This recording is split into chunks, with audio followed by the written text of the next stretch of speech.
최근 유명인의 사망 사건과 관련해서 중개성 보도 그리고 자극적인 연상 또 구체적인 자살 방법에 대한 보도가 이어지면서 모방 자살에 대한 우려가 커지고 있습니다. 관련해서 정부도 권고안을 개정했는데요. 이어서 보건복지부 장영진 자살예방과장과 자세한 이야기 나눠봅니다. 안녕하세요. 네, 안녕하세요. 네, 최근 이 자살에 대한 언론 보도가 좀 사회적인 문제로 떠올랐습니다. 이어 지난 31일에 보건복지부 등이 이 자살 보도 권고 기준 개정안을 발표했는데요. 먼저 이런 권고가 필요한 배경부터 좀 짚어주시죠. 예, 자살 보도 권고 기준은 잘못된 자살 보도가 사람을 죽게 할 수도 있고 또 이런 자살 보도 방법의 변화가 소중한 생명을 구할 수 있다는 공감대 위에서 마련되었습니다. 특히 유명인의 자살 사건에 대해서 수단이나 방법 등이 자세하게 포함되거나 아니면 영상이나 사진 등이 지나치게 자세하게 포함될 경우에는 말씀하신 대로 모방 자살을 유발할 수 있습니다. 이에 2013년부터 보건복지부 중앙자살예방센터는 한국기자협회와 함께 자살보도 권고 기준을 만들어서 기자분들을 대상으로 지속적으로 홍보하고 확산 노력을 하고 있습니다. 특히 이번에 개정된 자살보도 권고 기준은 정신건강 분야, 법조계, 그리고 언론계, 경찰 등 다양한 분야의 전문가들이 주신 의견을 반영하였으며 특히 기자협회에서 적극적인 역할을 해주셔서 만들어지게 되었습니다. 네, 말씀해 주신 것처럼 2013년부터 이미 이 권고 기준이 있었지만 이번에 개정이 또 이뤄진 건데요. 개정이 이뤄진 이유를 좀 듣고 싶은데요. 이번에 발표된 자살보도 권고 기준 3.0은 기존의 권고 기준을 보다 구체화하고 실제 보도 현장에서 기자분들이 활용도가 높아지도록 하는 방향으로 개정하도록 하였습니다. 이를 위해 현장에 계시는 기자분들의 의견을 적극적으로 수렴하였고요. 네. 아까 말씀드린 대로 여러 분야의 언론계, 정신보건, 법조계, 경찰청 등 자문위원을 구성해서 다양한 의견을 반영했습니다. 그리고 지난번 권고 기준이 2013년에 만들어졌는데 그 이후에 소셜미디어나 1인 인터넷 방송 등의 언론 트렌드가 많이 바뀌었습니다. 그런 트렌드들도 반영하도록 개정하였습니다. 네, 눈에 띄는 게 기존의 9가지 원칙이었는데 5가지 원칙으로 바뀌었습니다. 왜 그런 건가요? 기존의 9가지 원칙들이 자살에 대한 언론 보도 문화와 이런 문화의 개선을 위한 밑거름이 되었다고 생각하는데요. 근데 실제 현장에서는 9가지 원칙은 너무 가지수가 많고 좀 중복되는 내용들도 있다는 의견들이 있었습니다. 네. 그래서 이번 개정안에서는 이런 의견을 반영해서 현장에서 기자분들이 활용도가 높아지도록 개정을 했고요. 5가지 원칙으로 핵심적인 내용을 선별하고 대신 내용은 보다 구체적으로 해서 실제 기사를 쓰시는데 활용되도록 하였습니다. 곧 이제 권고문과 전문 그리고 5가지 원칙이 한 페이지에 들어오도록 책자를 발간할 예정인데요. 기자분들에게 배포해드리고 활용하실 수 있도록 하겠습니다. 네, 자 그럼 이 개정 내용도 좀 구체적으로 살펴보겠습니다. 먼저 기사 이 제목에 자살이라는 표현을 쓰지 않을 것을 권고하더라고요. 이건 왜 그런 건가요? 자살을 강조하거나 부각하는 보도만으로도 모방 자살 등 자살을 유발할 수 있습니다. 네. 따라서 자살이라는 표현이 기사 제목에 부각되는 것을 지양하도록 하는 내용이 권고 기준에 담겨 있습니다. 또한 이번 권고 기준에는 자살이라는 직접적 표현뿐만 아니라 극단적인 선택이라든가 스스로 목숨을 끊다 같은 자살을 의미하는 표현도 지양하도록 강조하고 있습니다. 그 대신에 객관적인 표현, 즉 말해서 사망 혹은 숨졌다 등 그 사실에 초점을 둔 용어를 사용하도록 권고하고 있고 자살이 확정되지 않은 상태에서 자살로 단정지어 보도하거나 자살과 관련된 자극적이거나 긍정적인 이미지의 단어를 쓰지 않는 것을 권고하고 있습니다. 네, 사실 기존의 보도에서 가장 문제가 됐던 일이 이 자살 방법에 대해서 좀 구체적으로 보도해서 몰랐던 분들도 이런 자살 방법이 있구나 이렇게 알게 되는 문제였는데요. 이에 대한 권고 개정안도 있나요? 예, 실제로 우리나라에서 지난 몇 년간 유명인들의 자살 사건 보도가 되면서 그동안 알려지지 않았던 자살 수단이 네. 언론을 타면서 새로운 자살 수단에 대한 어떻게 보면 홍보가 되는 그런 문제점도 있었고요. 특히 현재 자살을 생각하시고 있는 분들은 그런 자세한 사진이나 정보를 접하게 되시면은 직접적인 자살에 대한 정보 제공을 하는 효과가 될 수 있어서 네. 굉장히 위험할 수 있습니다. 그리고 또한 이 수단뿐만 아니라 자살의 동기를 매우 단순화해서 뭐 경제적인 문제라든가 이렇게 단순화해서 보도하는 경우도 굉장히 위험합니다. 왜냐하면은 자살은 단순화하기 어려운 여러 가지 복합적인 요인들로 발생하게 되는데 그렇죠. 이 표면적인 자살 동기만을 단순하게 이렇게 언론에 실릴 경우에는 결과적으로 잘못된 보도가 될 가능성이 있고 또 유사한 상황에 처해 있는 사람들에게 자살을 이렇게 부추기는 효과가 될 수도 있습니다. 그래서 이번 개정 기준에는 구체적인 방법, 도구, 장소, 그리고 동기 등은 보도하지 않도록 원칙에 담고 있습니다. 네. 그리고 시청률이나 구독수를 늘리기 위해서 자극적인 사진이라던가 또 영상 보도를 하는 것도 문제인데요. 이를 위한 권고안도 마련됐다고요? 네.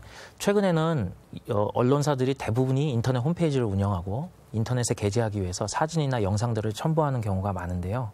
이런 언론의 특성을 반영해서 동영상을 유의해서 사용하도록 하는 권고 기준도 포함되었습니다.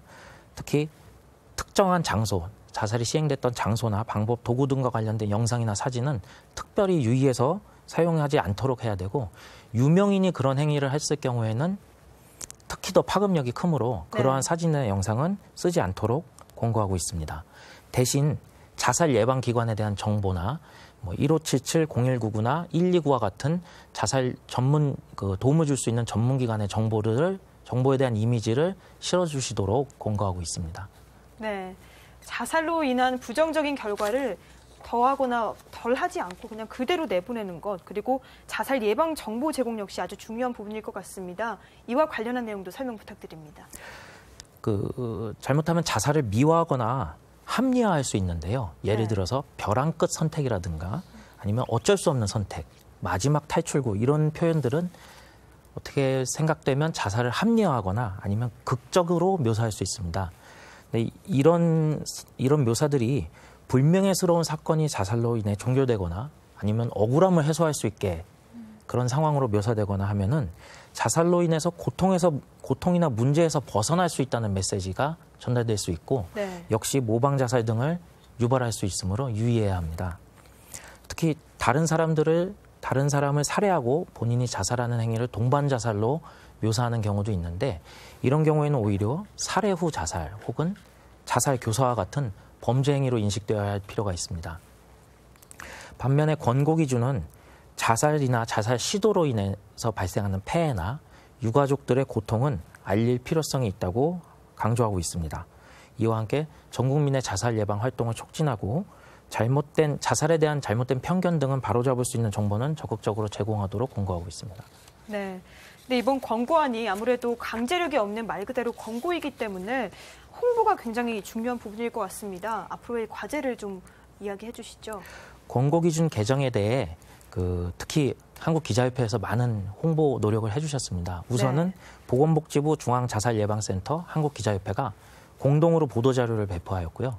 8월 1일에는 기자협회에서 기자협회보에 권고 기준을 게재해서 많은 기자분들이 접할 수 있도록 해주셨습니다. 그리고 9월에는 중앙자살예방센터와 한국기자협회가 함께 사건 기자 대상 세미나를 개최해서 권고 기준을 이해하고 설명하는 시간을 가질 계획도 갖고 있습니다. 자살보도 권고 기준은 우선 적극적으로 기자분들의 참여를 통해서 만들어졌기 때문에 많은 기자분들이 필요성에 대해서 공감하고 준수하기 위해서 노력하고 계십니다. 네.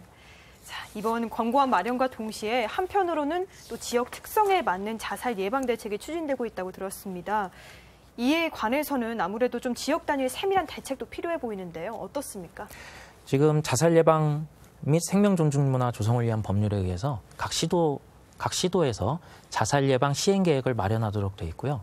이는 말씀하신 대로 각 지역별로 자살의 규모라든가 원인, 그리고 수단, 그리고 자살 예방에 대한 정신보건기관이라든가 하는 인프라의 수준들도 많이 다르기 때문에 지역별 특성을 반영하고 책임성을 강화할 필요가 있기 때문입니다.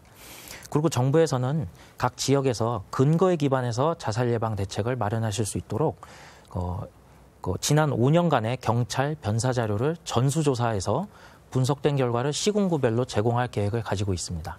네, 전수조사를 말씀해 주셨는데 전수조사가 어떤 실태와 그리고 원인에 대한 어떤 조사를 좀 이끌어낼 수 있는 부분인가요?